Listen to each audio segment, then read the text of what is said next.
નમસ્કાર, હું છું ગોપી ઘાંગર અને આપ જોઈ રહ્યા છો નિર્ભય ન્યૂઝ. મારી સાથે અત્યારે પરેશ ગોસ્વામી જોડાયા છે. આમ તો હવામાન નિષ્ણાંત છે અને ખેડૂતોના વિષય ઉપર ખુલીને બોલે છે. આજે પરેશભાઈ સાથે વાત કરવાની છે. પરેશભાઈ, સમજવું તમારી પાસેથી એ છે, કમોસમી વરસાદ જે છે તેના કારણે ખેડૂતોને કરોડો રૂપિયાનું નુકસાન ગયું અને સૌરાષ્ટ્રની અંદર મગફળી જેવા પાક, મગફળી કપાસ જેવા જે પાક છે તેને પણ ભારે નુકસાન થયું. આજે અરવિંદ કેજરીવાલ આવ્યા હતા અને અરવિંદ કેજરીવાલે જે રીતે વાત કરી, એમને માત્ર રાજનીતિ કરી છે. ક્યાંય ખેડૂતોની વાત તમને લાગે છે કે કરી હોય? બેન, ચોક્કસથી મારે સંપૂર્ણ વાત કરવી છે. આમ તો જે આ 25 તારીખથી રાજ્યની અંદર માવઠાનો વરસાદ ચાલુ થયો છે, એમાં અબજો રૂપિયાનું નુકસાન છે ગુજરાતના ખેડૂતને થયું છે. એક મુદ્દો એ છે.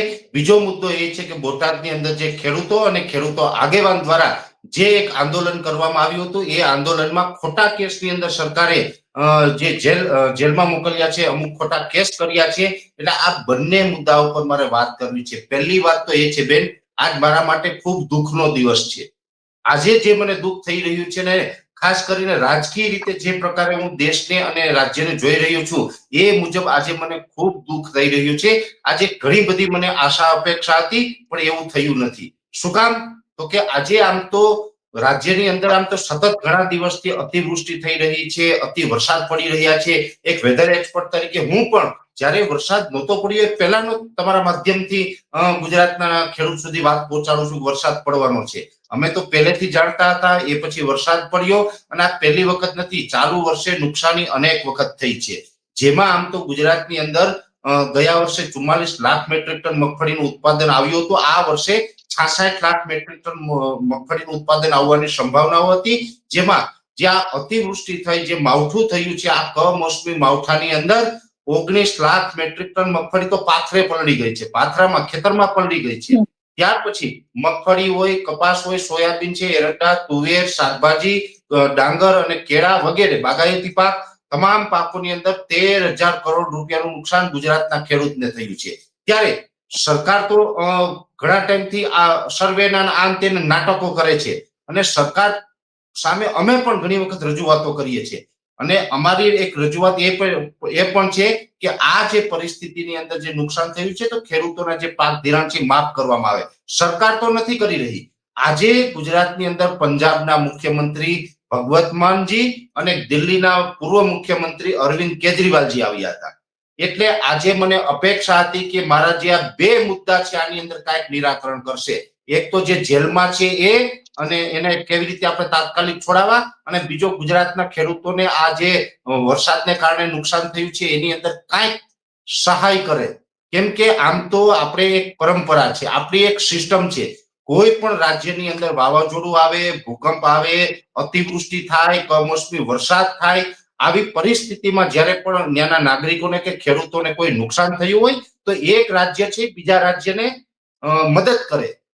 ત્યારે મને એક આશા હતી કે પંજાબની અંદર આમ આદમી પાર્ટીની સરકાર છે, તો ભગવત માન છે એ કદાચ અહીં આવીને કોઈ એવી જાહેરાત કરશે કે અમે પંજાબની તિજોરીમાંથી આટલા 1000 કરોડ રૂપિયા છે ગુજરાતના ખેડૂતોને આપશું.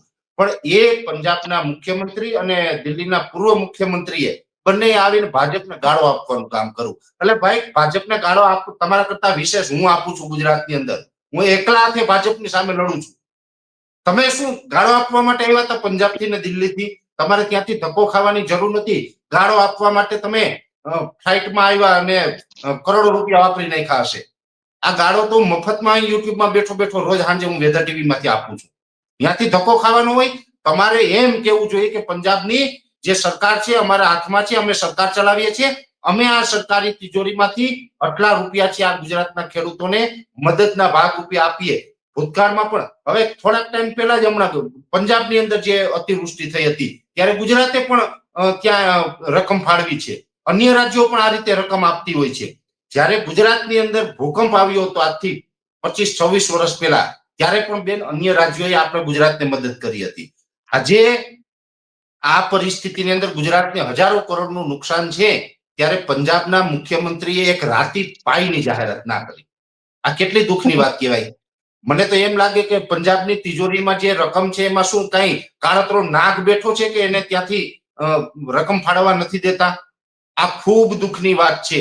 એટલે હું આ વાતનું ખંડન કરું છું. આજે જે પણ આ સુરેન્દ્રનગરની અંદર કાર્યક્રમ થયો છે એ માત્ર ને માત્ર રાજનીતિ કરવા માટે થયો છે, ખેડૂતના હિતમાં નથી થયો. હવે એ ત્યાંથી અરવિંદ કેજરીવાલે પણ એવી વાત કરી કે પંજાબની અંદર 50,000 રૂપિયા એક હેક્ટરે ભગવત માને આપ્યા છે ખેડૂતોને, ત્યાં નુકસાની હતી એના માટે. અરે 50,000 કરોડ માટે 50,000 રૂપિયા માટે અમારી લડત નથી. અમારી લડત છે એ સંપૂર્ણપણે 2 હેક્ટરની મર્યાદામાં ખેડૂતોનું દેવું માફ થાય એના માટેની લડત છે. 3 લાખ રૂપિયા પ્રતિ ખેડૂતને માફ કરવાના છે, 50,000 ની માગણી નથી. એટલે જે અમારી માગણી છે એને પણ ક્યાંય ને ક્યાંય ઓછું કરવાનો પ્રયત્ન કર્યો છે. અમારી 3 લાખ રૂપિયાની પ્રતિ ખેડૂત માગણી છે અને 50,000 રૂપિયાની વાત કરે છે. કેવી રીતે ચાલશે? આ ખેડૂત સાથે ભાજપે તો ન્યાય નથી કર્યો, પણ આજે પંજાબના મુખ્યમંત્રી અને દિલ્હીના પૂર્વ મુખ્યમંત્રીએ પણ ભાજપ સાથે ન્યાયની વાત નથી કરી. આજે ખેડૂતો છે કરદાના નામે ભાજપ સરકાર છે લૂંટતી હતી અને કરદાના નામે સસ્તા ભાવમાં ખેડૂતોનો કપાસ પડાવી લેતી હતી. ત્યારે બોટાદની અંદર ખેડૂતો અને ખેડૂત આગેવાનની અંદર પ્રવીણભાઈ રામ હોય, રાજુભાઈ કરપડા હોય, પિયુષભાઈ પરમાર હોય, રાજુ બોરખતરિયા હોય કે અન્ય બીજા અનેક આગેવાનો છે, બધા આગેવાનો લડ્યા અને ખેડૂતો માટે આ આગેવાનોએ લાકડીઓ ખાધી. આજે રાજુ કરપડા હોય કે પ્રવીણ રામ હોય એને જેલ મુક્ત કરવા માટે થઈને કેમ કોઈ પ્રયાસ ન થયા? પહેલી વાત તો એ છે કે આજે બીજી બધી જ વાત પછી આજે 2 જ મુદ્દાના કાર્યક્રમ છે. તમે 27ની ચૂંટણીની વાત કરો છો, તેલ લેવા ગઈ 27ની ચૂંટણી, તેલ લેવા ગઈ રાજકીય પાર્ટીઓ, બધી તેલ લેવા ગયું રાજકારણ.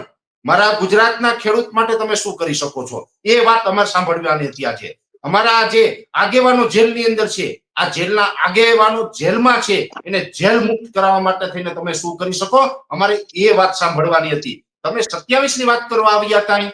27ની વાત અમને સાંભળવામાં 1% રસ નહોતો. સરકારો તો આવશે જશે, ચૂંટણીઓ પણ આવશે અને જ્યારે પણ ચૂંટણી આવે ત્યારે સરકારો બદલતી હોય, ધારાસભ્ય બદલતા હોય, કોઈ પાર્ટીની સીટો વધે, કોઈની ઘટે, આવું તો ચૂંટણીમાં થવાનું જ છે. એ વાતો અત્યારે કરવાનો સમય નથી બેન. આપણા દેશની અંદર અને ખાસ કરીને ગુજરાતની અંદર એક સંસ્કૃતિ છે. કોઈના ઘરે, અમારા સૌરાષ્ટ્રની અંદર બેન એવી પ્રથા છે, કોઈના ઘરે મરણ થઈ ગયું હોય, કોઈનું મૃત્યુ થાય ને પછી ત્યાં લોકો બેસવા જાય, સાંત્વના આપવા જાય, એને હિંમત આપવા જાય, ત્યારે એના ત્યાં એક થાળી રાખવામાં આવે. થાળીની અંદર સોપારી હોય, બીડી હોય વગેરે. જેને બીડીનું વ્યસન હોય તો બીડી પીવે, સોપારી ખાય અને પછી ખીચામાંથી જે બેસવા આવ્યા હોય ને એ 50 કે 100 રૂપિયા થાળીમાં મૂકીને જાય. શું કામ? તો કે જે પરિવારના અંદર વ્યક્તિનું મૃત્યુ થયું છે એની ઘરે ખર્ચો આવશે. આ પ્રથા એટલા માટે છે કેમ કે સમાજમાં બધાની ઘરે આ એટલા માટે રાખે કે કોઈ સમાજની અંદર નાનો માણસ હોય અને એની ઘરે કોઈનું મૃત્યુ થાય, 8-10 દિવસ સુધી કામ નથી કરી શકતા અને એના ઘરે દવાખાનાનો ખર્ચો આવ્યો હોય, જે મૃત્યુ પામ્યા છે એની પાછળ અનેક પ્રકારના ખર્ચા થયા હોય, તો એ પરિવારને આર્થિક રીતે મદદ થાય એટલા માટે ખીચામાંથી 50 કે 100 રૂપિયા થાળીમાં મૂકીને પછી ખરખરો કરીને આવે બેન. આ અમારી કાઠિયાવાડની રીત રિવાજ છે.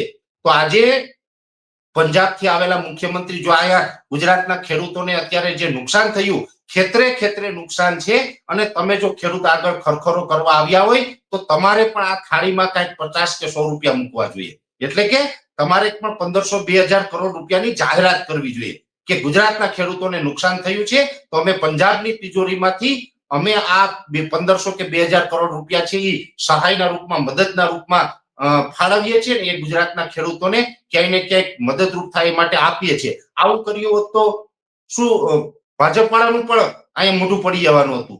ભાજપના મોઢા ગબ્બી જેવા થઈ જવાના હતા બેન. પણ કદાચ ભાજપે એટલે જ રાહતનો શ્વાસ લીધો હશે કે અરવિંદ કેજરીવાલ આવીને નીકળી ગયા. બેન, એક નાગનાથ અને બીજો સાપનાથ, આજે આ શબ્દ હું કહીશ. એક રસલ વાઇપર હોય ને બીજો કિંગ કોબ્રા, આપને ગમે એ કરડે, આપણે તો મરવાનું જ રહ્યું. મને પણ આશા હતી આમ આદમી પાર્ટી પાસે કે આવું કઈક કરશે. હું જો પહેલી વાત એ છે બેન, પાર્ટીને અનેક જગ્યાએ મદદ કરું છું. તમારા મીડિયાના કેમેરાએ મને જોયો હશે. અનેક જગ્યાએ એની સભાઓમાં જાઉં છું, અનેક જગ્યાએ ચૂંટણી જીતે એ માટે પ્રયત્ન કરું છું. આજે કે તમે રાજનીતિ કરી સત્તામાં જઈને તમે પણ ભાજપની જેમ કરો. હું જો પહેલી વાત એ છે બેન, હું ખેડૂતોનું હિત થાય એટલા માટે થઈને આમ આદમી પાર્ટીને મદદ કરું છું, એની સત્તા માટે થઈને નહીં. સત્તામાં તો જે આવે, હું પાર્ટીને વફાદાર નથી, હું ગુજરાતના ખેડૂતોને વફાદાર છે. તો ગુજરાતના ખેડૂતો સાથે આજે ભાજપે તો અન્યાય કર્યો, પણ આજે આ આમ આદમી પાર્ટી પણ ખેડૂત માટે થઈને ન્યાય ન કરી શકી.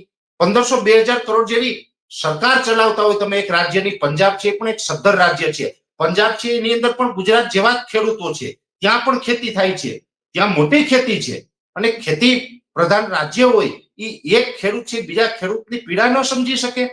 એ પંજાબના મુખ્યમંત્રીને એવો વિચાર ન આવે કે હું 2000 કરોડ રૂપિયા ગુજરાતના ખેડૂતોને આપું જેથી કરીને થોડું ઘણું પણ કાંઈક એને રાહત થાય?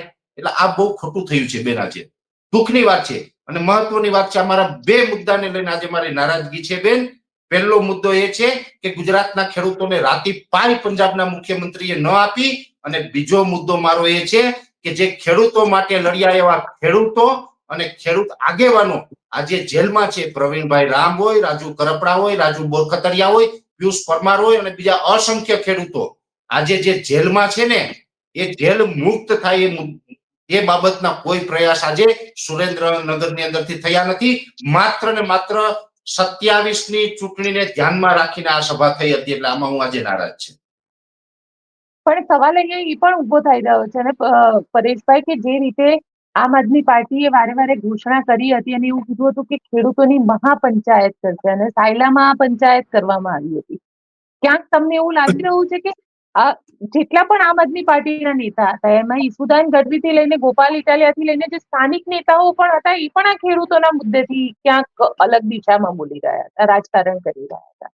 બેન, ઈસુદાનભાઈની કે ગોપાલભાઈની સ્પીચ હજી મારે બરાબર સંભળાણી નથી, પણ હું એટલું ચોક્કસ કહું, પાર્ટીને જે હું મદદ કરું છું ને એ અમુક ચહેરાઓની શરમને નાતે કરું છું. મને એના ઉપર વિશ્વાસ છે, ઈમાનદાર વ્યક્તિ છે. ઈસુદાનભાઈ ગઢવી જેવો ઈમાનદાર વ્યક્તિ ગોતવા જાય તો મળે એમ નથી. ગોપાલભાઈ ઇટાલિયા જેવો હોશિયાર અને બાહોશ માણસ ગોતવા જાય તો નથી મળે એમ. આપને આપણું સૌભાગ્ય છે ગુજરાતનું કે ગોપાલભાઈ ઇટાલિયા જેવો એક રાજનેતા અત્યારે તૈયાર થઈ રહ્યો છે. પ્રવીણભાઈ રામ જેવો જાબાજ માણસ આપણે ગોતવા જઈએ તો મળે નહીં. અને આ લોકો જે સારા છે ને એને કારણે હું એની શરમને કારણે આમ આદમી પાર્ટીને મદદ કરું છું. અરવિંદ કેજરીવાલ કે ભગવત માનની શરમને કારણે નહીં. મારો વિરોધ છે પંજાબની સરકાર સાથે છે બેન, ગુજરાતના નેતાઓ સાથે મારો વિરોધ નથી. મારો વિરોધ છે પંજાબના મુખ્યમંત્રીનો, કેમ કે પંજાબના મુખ્યમંત્રી સત્તા ઉપર છે. દિલ્હીમાં તો અરવિંદ કેજરીવાલજીની કઈ સરકાર છે નહીં કે આપી શકે, એટલે એને હું બહુ નથી પોષવી શકતો. પોષવવાનું વધારે છે મારું કારણ પંજાબના મુખ્યમંત્રીને, કેમ કે એ સત્તામાં છે. બેન, સત્તામાં રહેલો મુખ્યમંત્રી, તમે આપણા કાયદા કાનૂનથી લઈને તમામ સિસ્ટમો જોઈ લો, ભૂતકાળનો ઇતિહાસ તમે તપાસી લ્યો, સત્તામાં રહેલો મુખ્યમંત્રી છે એ એક રાજ્યનો મુખ્યમંત્રી બીજા રાજ્યને મદદ કરી શકે કે ના કરી શકે? બિલકુલ કરી તો શકે. પંજાબના મુખ્યમંત્રીએ ગુજરાતને મદદ શું કામ ના કરીને? આ એક મોટો સવાલ છે મારો. એટલે પંજાબના મુખ્યમંત્રી અહીં જે ધક્કો ખાધો ને માત્ર ને માત્ર 27ની ચૂંટણીને ધ્યાનમાં રાખીને અને ભાજપને ગાળો આપવા માટે તેને ધક્કો ખાધો. એટલે પંજાબના મુખ્યમંત્રીને અને દિલ્હીના પૂર્વ મુખ્યમંત્રીને હું એટલું તમારા માધ્યમથી કહેવા માંગુ છું કે તમારે પ્લેનમાં બેસી અને કરોડો રૂપિયા ખર્ચીને અહીંયા ધક્કો ખાવાની જરૂર નથી. ઓલરેડી મારા જેવા વ્યક્તિઓ અત્યારે આને ગાળો આપે જ છે. એ ભાજપને એટલા માટે ગાળો આપીએ છીએ કે એની ખેડૂતો સાથે ન્યાય નથી કર્યો, એટલા માટે ભાજપને કહું છું કે આમ આદમી પાર્ટી નથી કર્યો, હવે તમે તો કરો, કેમ કે તમે તો ઓલરેડી સત્તામાં છે. અત્યારે 2 હેક્ટરની મર્યાદામાં 0%માં જે 3 લાખ રૂપિયા સુધીનું ધિરાણ આપવામાં આવે છે એ ધિરાણ માફ કરવામાં આવે. અત્યારે આમ તો મંત્રીઓ અમુક જગ્યાએ એવી પણ વાત કરી રહ્યા છે કે 25 ઓક્ટોબર થી લઈને જે નુકસાન થયું છે એનું જ આપવામાં આવશે. કેમ ભાઈ? એનું 7 ઓક્ટોબરે નુકસાન થયું છે, સપ્ટેમ્બરમાં નુકસાન થયું છે, ઓગસ્ટમાં નુકસાન થયું છે, એનું નુકસાન કેમ ના આપવામાં આવે? એટલે આ બધા એક પ્રકારના નાટક ચાલી રહ્યા છે. અને અત્યારે તો હવે એવો કંટાળો આવ્યો છે કે આ ચોરના ભાઈ ઘંટી ચોર, એક નાગનાથ, બીજો સાપનાથ, એક કોબરા સાપ છે તો બીજો રસલભાઈ પર છે. બધા ઝેરીલા સાપ થઈને બેસે તો આ ખેડૂતો જશે ક્યાં? આ હવે વિચારવાનો સમય આવી ગયો છે. એટલે હું તો જે સરકાર સામે અત્યારે લડી રહ્યો છું, ગુજરાત સરકાર સામે, કે આ પાક ધિરાણ માફ કરવામાં આવે એના માટે થઈને હમણાં હવે નવેમ્બરના પહેલા અઠવાડિયામાં હું એક બહુ મોટી રેલીનું પણ આયોજન કરી રહ્યો છું જુનાગઢની અંદર, અને હજારોની સંખ્યામાં ખેડૂતોને લઈ અને અમે કલેક્ટર કચેરીનો ઘેરાવ પણ કરવાના છે અને ત્યાંથી અમારી માંગ મૂકવાના છે. અને એનો સમય પણ આપવામાં આવશે. 4 કે 5 દિવસનો સમય આપવામાં આવશે. એ 5 દિવસના સમયની અંદર જો ખેડૂતોના દેવા માફ નહીં થાય તો હું અન્નનો ત્યાગ કરીને આની સામે અનશન ઉપર બેસી જઈશ. જ્યાં સુધી ખેડૂતો સાથે ન્યાય ન થાય ત્યાં સુધી હું ખેડૂત માટે ભૂખો રહીશ. હું માત્ર ગાળો આપવા માટે થઈને નથી, જેવી રીતે અરવિંદ કેજરીવાલ ને ભગવત માને જે આજે ગાળો આપી અને રાજકીય વાત કરીને એમ હું ગાળો આપવા વાળો કે રાજકીય વાત કરવા વાળો માણસ નથી. હું ખેડૂતોના હિત વિચારવા વાળો માણસ છે. એટલા માટે થઈને હવે હું આંદોલનના માર્ગે પણ જવાનો છે. બેન, આજે ખૂબ દુઃખની વાત છે.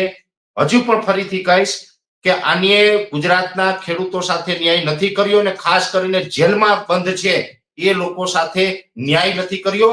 એ જેલમાંથી કેમ વહેલી તકે મુક્ત થાય એ બાબતના કોઈ પ્રયાસ નથી થયા. એ વાતનું મને દુઃખ છે આજે.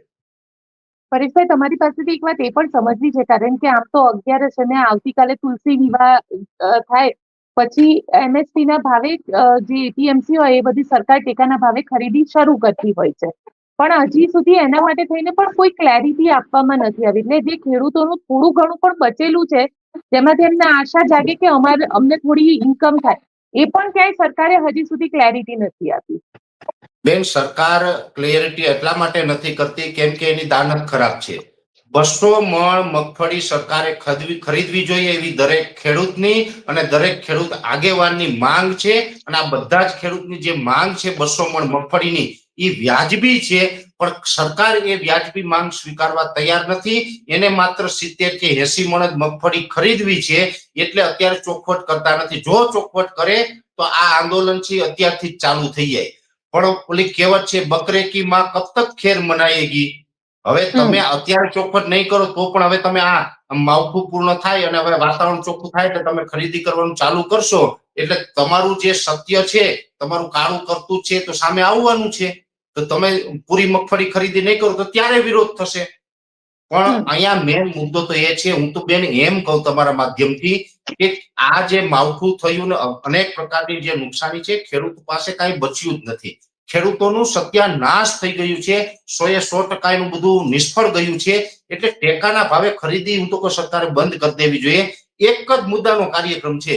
નથી તમારે ટેકાના ભાવે ખરીદી કરવી, નથી સર્વે કરવું, નથી તમારે કોઈ સહાય આપવી. તમારે માત્ર સરકારે એટલું જ કરવાનું છે, 3 લાખ રૂપિયા સુધીનું જે પાક ધિરાણ છે એ દરેક ખેડૂતનું 3 લાખ રૂપિયાનું પાક ધિરાણ માફ કરી દો. એટલે હું સરકારને અભિનંદન આપવા અને એનું સન્માન કરવા તાત્કાલિક ગાંધીનગર જઈશ. મારે એનું સન્માન કરવું છે. પણ જો એ 3 લાખ રૂપિયા સુધીનું પાક ધિરાણ માફ કરે તો, અને એ કરે તો જ ખેડૂત સાથે ન્યાય થાય એમ છે, નકર નથી થાય એમ. અને જો આવું સરકાર નહીં કરે તો હવે વ્યક્તિગત હું કહું છું, કોઈ પાર્ટીના પ્લેટફોર્મથી નહીં, વ્યક્તિગત પરેશ ગોસ્વામી હવે સરકાર સામે લડી લેશે.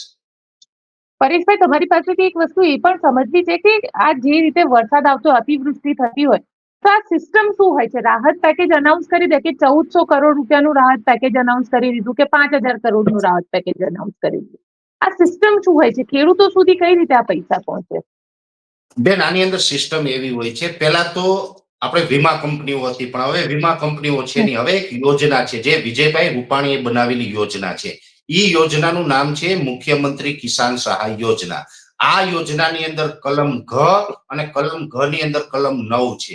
હવે આ બંને કલમ એવું સૂચવે છે કે કોઈ પણ વિસ્તારની અંદર અતિવૃષ્ટિ થાય, વાવાઝોડું આવે, અનાવૃષ્ટિ થાય કે કોઈ મોટું માવઠું પડે, અને માવઠામાં પણ એક સમય મર્યાદા ખાસ ફિક્સ કરેલી છે.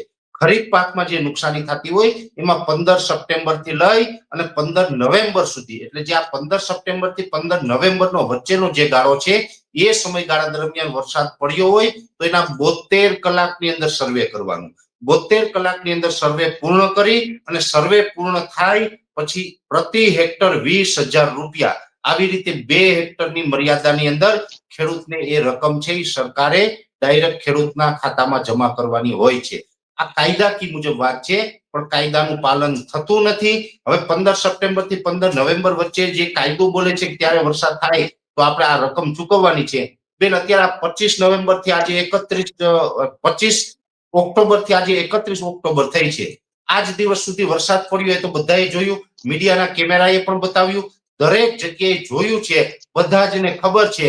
છતાં પણ સરકાર શું કામ આ જાહેરાત નથી કરતી અને સર્વેની વાતો કરે? એટલે સર્વેની જે વાત છે એક પ્રકારનું નાટક છે. એ સર્વે કરીને ખેડૂતોને ગુમરાહ કરવા માંગે છે અને સર્વેના નામે સમય પસાર થઈ જાય અને કાલ સવારે ખેડૂત ભૂલી જાય પછી કોઈને રાતી પાય આપવાની નથી. આવી દાનત સરકારની છે.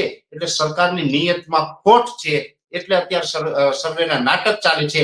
બાકી સર્વે કરવાની કોઈ જરૂર નથી. ગુજરાતની અંદર ઓન પેપર જે 56 લાખ ખેડૂત ખાતેદાર છે એ તમામે 2 હેક્ટરની મર્યાદામાં 3 લાખ સુધીનું પાક ધિરાણ લીધેલું જ હોય છે. કદાચ અમુક ખેડૂતે 3 લાખ કરતા વધારે લીધેલું હોય તો ઉપરનું ભલે માફ ન કરે પણ 3 લાખ રૂપિયા સુધીનું છે એ દરેક ખેડૂતનું પાક ધિરાણ છે એ સરકારે માફ કરવું જોઈએ. એ એટલા માટે માફ કરવું જોઈએ કે નુકસાની આ એક રાઉન્ડની અંદર નથી, આ સમગ્ર વર્ષ દરમિયાન નુકસાની છે. એ ઓગસ્ટમાં પણ નુકસાની થઈ, સપ્ટેમ્બરમાં પણ થઈ અને ઓક્ટોબરમાં પણ નુકસાની થઈ છે. દરેક મહિનાની અંદર 3 મહિના સુધી જો સતત નુકસાની હોય અને જો આપણે આ રીતના હવે પાક ધિરાણ માફ ન કરીએ તો એક પ્રકારે ખેડૂત સાથે અન્યાય થઈ રહ્યો છે. એટલે સરકાર પાસે મારી બસ આ એક જ માંગ છે, તાત્કાલિક ધોરણે દરેક ખેડૂતનું 3 લાખ રૂપિયા સુધીનું પાક ધિરાણ સરકાર માફ કરે. પણ સરકાર એવું કહી રહી છે કે અમે સર્વે કરાવીશું અને સર્વે કરાવ્યા બાદ અમે આગળ પેકેજની અનાઉન્સમેન્ટ કરીશું. એટલે સર્વે જ્યાં સુધી નહીં થાય ત્યાં સુધી તો નવા પેકેજ માટેની અનાઉન્સમેન્ટની ચર્ચા જ નહીં થઈ શકે. બેન એ પેકેજ છે ને એની અંદર પણ આ લોકો સર્વે કરે નાટક છે. હવે હું તમને સમજાવું. ગુજરાતની અંદર ગયા વર્ષે જે 44 લાખ મેટ્રિક ટન મગફળીનું ઉત્પાદન હતું, આ વખતે 66 લાખ મેટ્રિક ટનની સંભાવના હતી. 19 લાખ મેટ્રિક ટન મગફળી પલળી ગઈ. કપાસ, સોયાબીન, તુવેર, એરંડા, શાકભાજી, ડાંગર, કેળા અને બીજા અન્ય બાગાયતી પાક અને અન્ય ફિલ્ડ ક્રોપ, આ બધામાં જે ટોટલ નુકસાની છે એ અંદાજિત 13,000 કરોડ રૂપિયાની છે. હવે 13,000 કરોડની નુકસાની છે. આ જે સર્વેની વાત કરે છે ને એ સર્વે કરીને એવી જાહેરાત કરે કે અમે 3,000 કરોડ આપીએ છીએ કે 2,500 કરોડ આપીએ, 3,500 કરોડ આપીએ. તો બેન આમાં કશું વળવાનું નથી. આ એક પ્રકારની ખેડૂત સાથે મજાક થશે. અહીંયા હું એમ કહું કે 13,000 કરોડ થી જો ઉપર કોઈ આંકડો જાહેર કરે તો સારું, પણ 13,000 કરોડની અંદર એક પૈસો ઓછો ના હોવો જોઈએ. પૂરેપૂરા જો 13,000 કરોડ રૂપિયા સરકાર જાહેરાત કરે તો જ આમાં ન્યાય થાય એમ છે. પણ આ સર્વેના નાટક એટલા માટે કરે છે કેમ કે એને રકમ ઘટાડવી છે. એને પછી મામૂલી 2,000 કે 2,500 કરોડની જાહેરાત કરવી છે, એને રકમ આપવી નથી. એટલા માટે આ સર્વેના નાટક થાય છે. અને બીજું પરેશભાઈ આપની પાસેથી એ પણ સમજવું છે, ઘણા બધા ખેડૂતો એવા હશે કે જે ડાયરેક્ટ, કારણ કે જે જગ્યાએ વરસાદ થયો છે કલેક્ટરમાં એના ડેટા તૈયાર હશે, સરપંચ પાસે એનો પૂરેપૂરો ડેટા હશે, તો શું સરકાર પાસે એવી કોઈ સિસ્ટમ જ નથી કે સરકાર નક્કી કરે કે આ સરપંચ પાસે અહીંયા આગળ આટલો વરસાદ થયો, સરપંચ પાસેથી ડેટા મંગાવી દે અને એ ખેડૂતને ડાયરેક્ટ એના અકાઉન્ટમાં પૈસા આપી દે? બેન બધી જ સિસ્ટમો છે. મામલતદાર પાસેથી પણ સરકાર ડેટા મંગાવી શકે. અને હું તો ત્યાં સુધી કહું, સરકારે કોઈ પાસેથી ડેટા મંગાવવાની જરૂર નથી. હમણાં થોડા ટાઈમ પહેલા જે મગફળીનું ટેકાના ભાવે રજીસ્ટ્રેશન થતું હતું ત્યારે સરકારે સેટેલાઇટથી ચેક કર્યું કે ગોપીબેનના ખેતરમાં મગફળી છે, કપાસ છે કે શાકભાજી શું વાવેલું છે, ચેક કર્યું ને. બધામાં ચેક કર્યું. જેનામાં મગફળી ન દેખાણી એને સરકારે મેસેજ પણ કર્યો કે તમારા ખેતરમાં મગફળી દેખાતી નથી. તો જે સેટેલાઇટથી તમે મગફળીનું જે નિરીક્ષણ કરતા હોય વાવેલી છે કે નથી વાવેલી, એ જ સેટેલાઇટ થી જોઈ લ્યો ને ક્યાં વરસાદ પડ્યો દેખાશે. એમાં આમાં કોઈ પાસેથી ડેટા મંગાવવાની જરૂર નથી. સેટેલાઇટ થી દેખાવાનું જ છે કે ભાઈ કોના કોના ખેતરમાં વરસાદ પડ્યો છે અને કેટલો પડ્યો, પાથરા પલળેલા છે કે મગફળી નીકળી ગયેલી છે, તમામ વસ્તુ જ્યાં બતાવશે. એટલે સરકારે પણ બહુ મોટા નાટક કરવાની જરૂર નથી. સર્વે બર્વે બધું નાટક છે. એને સેટેલાઇટ થી ચેક કરી લેવું જોઈએ એને શંકા લાગતી હોય તો. ગુજરાતની અંદર બેન આ રાઉન્ડની અંદર જૂના પ્રમાણે આપણે જે 253 તાલુકા છે એમાંથી 210 તાલુકામાં વરસાદ પડી ગયો છે. બોલો, 210 તાલુકામાં પડી ગયો. બાકી શું રહ્યું એ સર્વે કરવાની વાત છે. એટલે સર્વે બર્વે એ બધું છે ને નાટક છે. સર્વે ફિઝિકલ જાય એટલે ખેડૂતને એમ થાય કે સરકાર તરફથી કોઈ માણસ આવ્યો ને હાસ હવે અમને કઈક સહાય મળશે. એટલે ખેડૂત થોડોક ઉગ્ર હોય, એનું જે આ નુકસાન થયું એટલે જે રોષે ભરાયેલો હોય એ ખેડૂત પછી થોડાક ટાઈમ માટે શાંત થઈ જાય. એટલે ખેડૂતને શાંત કરવા માટે થઈને અધિકારીઓને ગામડે ગામડે મોકલી દીધા. બાકી એનાથી વિશેષ કાંઈ નથી. અધિકારી કોઈના ખેતર સુધી જાય ને ઈ જે લખશે એટલું વળતર આપશે એવી કોઈ વાત છે જ નહીં આની અંદર. માત્ર ને માત્ર આ બધું ઠંડુ પાડવા માટે થઈને આ નાટક ચાલી રહ્યું છે. બાકી એને જો સર્વે કરવું હોય તો સેટેલાઇટ આ ટેકનોલોજીના યુગમાં સેટેલાઇટ છે એ ઉત્તમ છે. આપણે એના માટે ફિઝિકલ કોઈના ખેતર સુધી જવાની જરૂર નથી અને એ બધું કરી સેટેલાઇટ થી ચેક કરી અને જે એને રકમનું નુકસાન છે એ રકમની જાહેરાત કરી દેવી જોઈએ. ખોટા નાટક ન કરવા જોઈએ મારી દ્રષ્ટિએ. બિલકુલ પરેશભાઈ, આશા રાખીએ કે સરકાર એની જાહેરાત કરી દે અને આ જે નાટક થઈ રહ્યા છે સર્વેના નામના, એ નાટકો પણ બંધ થઈ જાય. આપ અમારી સાથે જોડાયા તેના માટે આપનો ખૂબ ખૂબ આભાર.